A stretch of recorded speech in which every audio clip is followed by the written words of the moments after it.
사도행전 세 번째 사도 바울과 바나바의 첫 번째 선교 여행을 떠나도록 하겠습니다.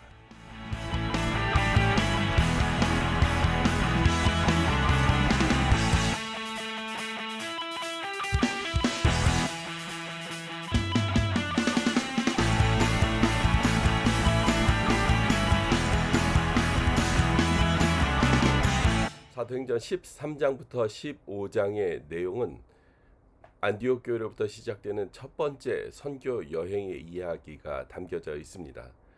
AD 한 47년에서 48년간의 이야기가 그곳에 적혀져 있는데요. 너무나도 가슴 떨리는 이방인을 향한 성령님의 계획들이 바울과 바나바를 통해서 시작되는 흥미로운 내용들입니다. 1차 전도 여행은 바울과 바나바 그리고 그의 조카 마가와 함께 배를 타고 바나바의 고향인 구브로로 갑니다. 그들은 처음으로 살라미에 있는 회당에서 복음을 전하였고요. 또 섬의 가운데에 있는 바보라는 곳으로 가서 복음을 전했습니다. 그런데 그곳에는 유대인 거짓 선지자였던 바 예수가 믿으려고 하고 있었던 총독 서기관 바울을 반대하고 회방을 놓기 시작을 합니다. 그러자 사도 바울은 그곳에 성령의 충만한 말로써 그를 주목하고 너가 온전히 거짓을 행하고 있다라고 하면서 그에게 저주를 하자 그가 눈이 멀게 되는 사건도 일어납니다. 이것으로 인해서 또 총독 서기오는 예수님을 믿기 시작했고요. 그런데 이와 같은 엄청난 일이 진행되고 있는 와중에도 마가는 안타깝게도 바울과 바나바와 동행하는 길에서 벗어나 버리고 맙니다. 바보에서 배를 타고 밤빌리아에 있는 버가에 이르렀는데 거기에서 마가는 마음을 바꿔서 자기 집이었던 예루살렘으로 돌아가 버리죠. 첫 번째 선교 여행을 가는 길이었고 또 그곳에서 사역을 마치고 난 뒤였는데 그가 선교팀에서 떠나버리는 사건은 후에 두 번째 선교 여행을 계획하는데 큰 무리를 일으키는 사건이 되고 맙니다. 그럼에도 불구하고 바울과 바나바는 선교 여행을 멈추지 않습니다. 성령님께서 이끄시는 대로 비시디아 안디옥에 이르러 안식일에 회당으로 들어갑니다. 회당에 있는 유대인들에게 하나님의 말씀을 전하는 이야기가 13장에 나오고 있습니다. 긴 설교문을 우리가 읽을 수 있기 때문에 보고 있으면 사도 바울이 얼마나 분명하고 정확하게 예수 그리스도에 관한 복음을 가지고 있는지 또 가리키고 있는지를 알 수 있습니다. 이렇게 설교를 잘 마치자마자 사람들이 깜짝 놀랍니다. 그리고 사람들이 나가면서 사도 바울에게 다음 주에도 이와 같은 설교를 해달라고 다시 부탁을 하죠. 그렇다고 해서 모든 사람들이 사도 바울의 설교를 듣고 예수님을 믿는 것은 아니었습니다. 있는 경건한 귀부인과 신의 유력한 자들은 사람들을 선동해서 사도 바울과 바나바를 그 지역에 복음을 전할 수 없도록 박해를 하기 시작합니다. 결국은 두 사람은 그 지역을 나가면서 바레티크를 떨어버리고 다른 지역 이고니온 지역으로 가게 됩니다. 그러나 어떠한 핍박이 있고 어려움이 있을지라도 제자들의 기쁨은 성령님으로 충만하게 되는 이야기가 13장까지 나옵니다. 14장에는 바울과 바나바가 이고니온으로 장소를 옮겨 회당에서 복음을 전합니다. 그곳에서 유대인과 헬라인들이 예수님을 믿기 시작합니다. 하나님께서 또 많은 기적과 표적을 보여주시고 그를 통해서 더욱더 믿음이 굳건해지는데 그의 반대로 유대인들 중에 믿지 않는 사람들은 선동해서 바울과 바나바를 죽이려고 돌을 들고 쫓아옵니다. 이 사실을 알고 루스드라와 더베로 장소를 또 옮기게 되죠. 루스드라에 가서는 걷지 못하던 사람을 기도함으로 그가 걷게 되는 기적과 같은 일이 일어납니다.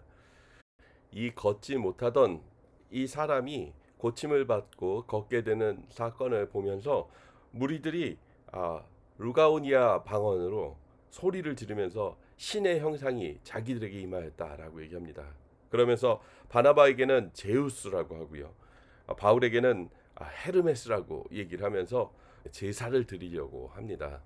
그러나 바울은 그들에게 이 모든 기적이 일어난 것은 여러분들이 살아계신 하나님을 알고 그에게 돌아오기 위함이라고 설명을 합니다. 지도에 보이는 것처럼 루스드라에서 이런 기적이 일어났지만 그럼에도 불구하고 안디옥과 이고니온 지역에 있었던 유대인들이 사도 바울을 죽이려고 사람들을 충동해서 찾아냅니다. 그리고 돌로 쳐서 시외로 끄집어다 버립니다. 이 모든 모습을 제자들이 바라보고 있었고요. 그 피 흘리고 돌에 맞아 죽은 것 같은 바울이 그곳에서 일어납니다. 그리고 선교가 두려워서 복음을 전하는 게 무서워서 도망가는 것이 아니라 거꾸로 다시 그 성 안으로 들어갑니다. 그리고 그곳에서 더베로 자리를 이동하여 그곳에서 복음을 전하고요. 거기서 멈추는 것이 아니라 그동안에 가르쳤던 많은 제자들 루스드라와 이고니온 안디옥으로 다시 돌아가서 그들의 제자들의 마음을 굳게 하고 믿음 안에 머물러 있으라고 권하면서 그 교회의 장로들에게 부탁하고 그는 그곳에서 다시 비시디아, 버가로, 아탈리아로 가서 안디옥으로 돌아옵니다. 지났던 모든 일들을 생각하며 성령님께서 하신 많은 일들을 교회에 보고를 하죠. 하나님께서 이방의 문을 여시고 그들에게 역사하신 많은 이야기들은 정말 가슴 떨리고 흥분된 일이었고 그들로 하여금 하나님께서 찬양받기에 합당하신 이 많은 일들을 교회에 나누고 함께 축하합니다. 이것이 14장에 있는 내용입니다. 이제 15장은 1차 전도행을 마치고 안디옥으로 돌아온 바울 일행이 예루살렘으로 가는 이야기입니다. 앞으로 계속될 이방 지역의 선교를 위해서 꼭 해결해야 될 문제 한 가지가 있었습니다. 그것은 바리새인이었다가 예수를 믿게 된 그리스도인의 몇 명이 안디옥 교회에 와가지고 구약과 율법에 대해서 가르치게 됩니다. 그리고 이방인들에게 할례를 꼭 받아야 되고 모세 율법도 꼭 지켜야 된다고 강조하기 시작하죠. 유대인과 헬라인이 한 교회 안에서 신앙생활을 하면서 부딪힐 수밖에 없는 문제이죠. 그래서 바로 바나바와 바울이 이 문제를 해결하기 위해서 예루살렘의 교회로 내려가는 것입니다. 이 문제를 가지고 지도자들은 많은 고민과 토론을 합니다. 그리고 베드로는 고넬료의 사건을 다시 한번 간증하고 이 이야기와 더불어 바울과 바나바가 이방 지역에서 복음을 선포하고 예수님을 믿는 모든 사건을 듣고 그 자리에 함께 있던 예수님의 동생이며 예루살렘 수장인 야고보가 회의의 모든 결론을 내립니다. 율법에 따른 할례를 받지 않아도 된다라고 결정을 합니다. 이방인에게는 매우 중요한 소식이죠. 예수 그리스도는 처음부터 이방인이나 유대인이나 차별하지 않으시고 모두 예수 그리스도의 은혜로만 구원을 얻을 수 있다라는 결정을 내리는 앞으로 이방 사역에 매우 중요한 신학이 되어집니다. 이 일로 인해서 안디옥 교회는 조금 더 공식화된 교회가 되고요. 사도 바울과 바나바가 안디옥 교회의 수장이 될 뿐 아니라 이 뒤에 유다와 실라를 보냄으로써 더 교회는 튼튼하고 안정된 교회로 성장하게 됩니다. 13, 14, 15장의 말씀을 통해서 1차 선교 여행의 이야기를 저희가 배웠습니다. 어떠한 어려움, 심한 핍박이 있을지라도 교회를 세우는데 포기하지 않고 제자들에게 가르치고 그들을 위해서 기도하는 이 두 사람 그리고 이 모든 일을 이끄시는 성령님의 역사들을 바라보면서 큰 도전과 감사를 드립니다.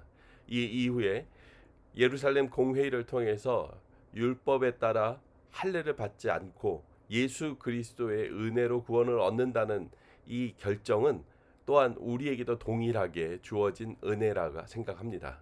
이 이후에 안디옥 교회가 건강히 성장하고 또 다시 성령님의 역사에 이끌려 선교를 하는 내용들, 이것은 참 기대되지 않을 수 없습니다. 우리가 사도행전을 읽고 다음에 읽을 갈라디아서는 예루살렘 공회를 통해서 결정된 내용을 가지고 사도 바울이 갈라디아 교회에 유대인과 헬라인 간에 일어나고 있는 율법의 논쟁을 설명하기 위해서 쓴 글입니다. 이로써 모세의 율법을 지키지 않고 할례를 받지 않아도 됨을, 또 예수 그리스도의 은혜로 구원을 받게 됨을 다시 설명을 함으로써 갈라디아 교회 안에 예수 그리스도의 복음을 다시 한번 정리하고 확인시켜주는 그런 글이 갈라디아서입니다. 앞으로 2차 선교 여행을 통해서 또 우리가 하나님께서 성령님께서 역사하실 일들을, 또 교회를 세우시는 일들을 통해서 큰 은혜와 하나님의 역사를 또 보고 경험하는 시간이 됐으면 좋겠습니다.